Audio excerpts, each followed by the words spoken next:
welcome back to my YouTube channel. Apa kabar kalian semuanya? Tetap semangat kan dalam menjalankan new normal?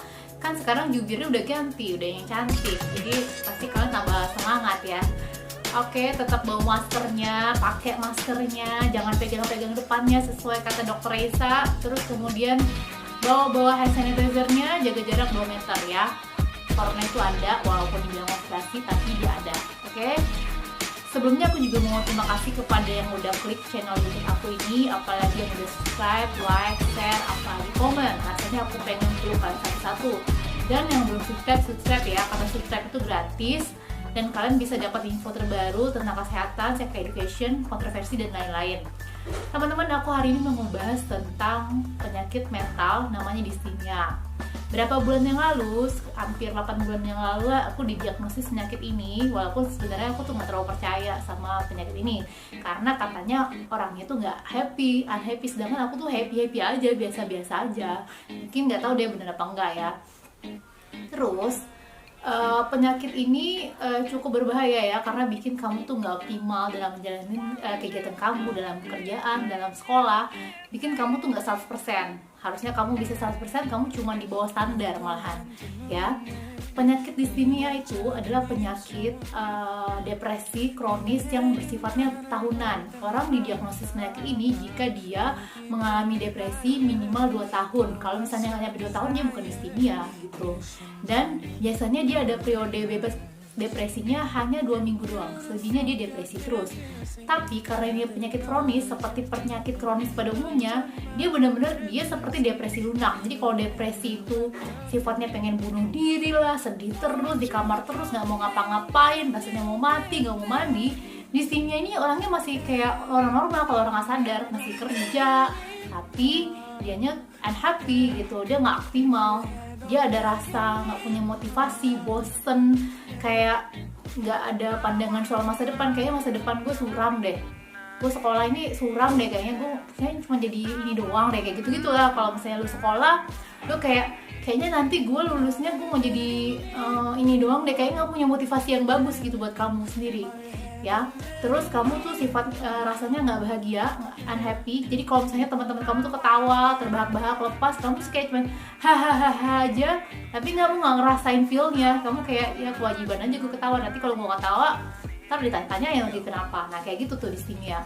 Terus selain itu kamu ada rasa pengen mati, tapi nggak seperti separah depresi. Kalau depresi tuh dia pengen mati sampai benar-benar ada percobaan pengen bunuh diri, ada keinginan kuat buat bunuh diri. Mau pergi aja dia takut tuh, mau ke mobil, mau kemana-mana dia pergi tuh sendiri takut. Tapi kalau distimia dia masih bisa pergi-pergi. Dia ada rasa pengen mati, gue pengen mati aja, tapi nggak pernah dilakuin gitu, karena dia masih pengen makan topoki. Jadi ada buku referensi aku waktu itu, karena aku nggak ngerti ya distimia ini apa, karena walaupun gue sekolah kedokteran, tapi gue baru denger nih istilah distimia ini dari dokter ini gitu. Ternyata beneran ada di DSM-5, gangguan mental gitulah, gangguan mental. Penyebabnya itu bisa macam-macam teman-teman. Penyebabnya memang bisa dari biologis, memang ada masalah di otak kita, mungkin ada trauma gitulah, ada perubahan neurotransmitter di otak kita. Jadi di saraf otak kita itu ada neurotransmitter. Jadi neurotransmitter itu senyawa kimia yang dihasilkan membuat kita itu bahagia. Jadi serotonin, dopamin, sama oksitosin ya. Nah, kalau ini terlalu rendah, orangnya akan jadi depresi gitu. Tapi makanya obat-obatan yang diberikan itu akan menaikkan level serotonin, dopamin maupun serotonin dan oksitosin ya. Biasanya sih ada namanya SREI. Jadi SRRI. Jadi serotonin selective reuptake inhibitor. Nah, kalau ntar kalian pusing lagi ya. Pokoknya itu untuk mengurangi ambilan serotoninnya di otak supaya bisa banyak terus di otak kita. Nah, itu biasanya obat-obat yang diberikan untuk orang-orang distimia, orang-orang depresi seperti itu. Nah, ada buku yang referensi aku banget, namanya I Wanna Die But I Wanna Eat Tteokbokki. Jadi dia karangan Baek-si. Ini juga pernah dibacain sama Kim Namjoon. Kalau kalian suka BTS, nah dia ngebacain, dia suka buku ini, dia punya buku ini ya. Karena kan kalau di Korea kalian tahu kan banyak kasus bunuh diri. Nah, Baek-si ini adalah pengarang Korea. Dia itu cerita buku ini tentang pembicaraannya dia sama psikiaternya ya. Walaupun pada akhirnya tuh Baek-si itu masih kayak belum bisa sembuh bener dari distimia ini, dia masih kayak berdamai aja dari penyakitnya ini ya. penyebabnya Bexi ini tuh kayaknya dari masa lalu keluarganya ya, dari masa kecilnya. Jadi kalau distimia ini bisa karena keluarga waktu dulu, waktu zaman dulu masih kecil, atau zaman dulu lah kita merasa kurang dihargai, kurang bahagia, lalu masa kecil kurang bahagia, nah kayak gitu. Nah terus ada traumanya bisa macam-macam. Trauma yang bener-bener bikin kamu shock, itu bisa jadi itu kayak itu pengaruh gangguan sel neurotransmitter di otak. Karena katanya orang-orang distimia ini lebih baik kalau diobati dengan obat. Nah berarti emang ada senyawa yang terganggu kan di otak, seperti itu.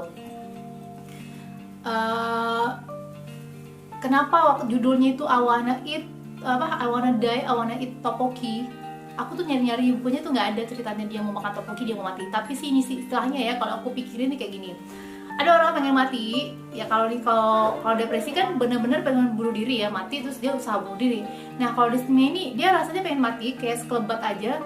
Aku juga sering sih ngomong, aduh gue pengen mati aja, karena gue kayak apaan sih nih hidupnya kayak gini amat sih, biasa kayak datar-datar aja, kayak nggak asik lagi gitu kan. Tapi nggak pernah ada rasa ini, karena gue masih pengen makan tteokbokki, gue pengen masih makan makanan Korea gitu, gue masih pengen nonton ini walaupun nggak seneng itu. Nah gitu teman-teman. Distimia ini kalau kalian biarkan berlanjut, kalau kalian biarkan berlarut-larut, kalian bisa jatuh kepada obat-obatan terlarang pertama, dan bisa sampai bunuh diri, bisa sampai benar-benar depresi beneran.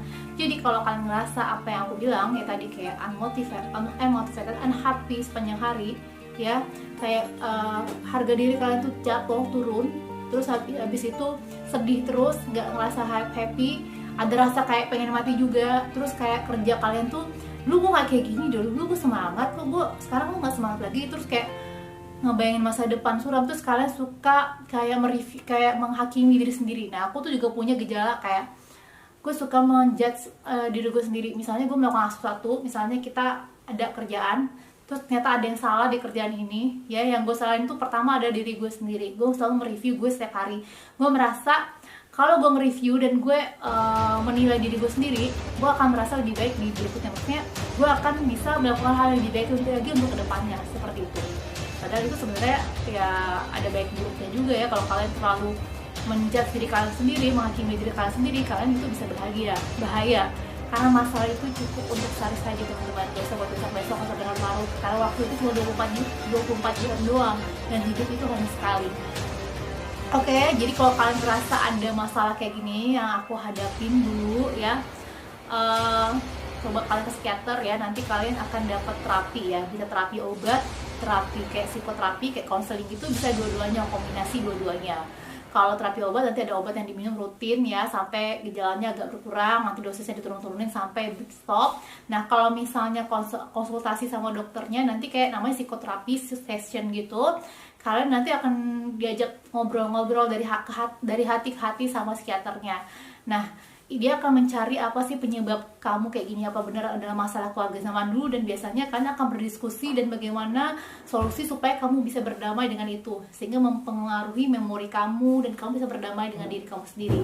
Gitu aja teman-teman, semoga apa yang aku ceritain hari ini bisa memotivasi kalian semua dan membuat kita menjadi lebih baik lagi. Kalau kalian suka video ini jangan lupa subscribe, like, share, and comment ya. Kalau ada yang mau ditanya boleh comment di sini ya. Itu aja teman-teman, semangat terus, Yo Bella, dah.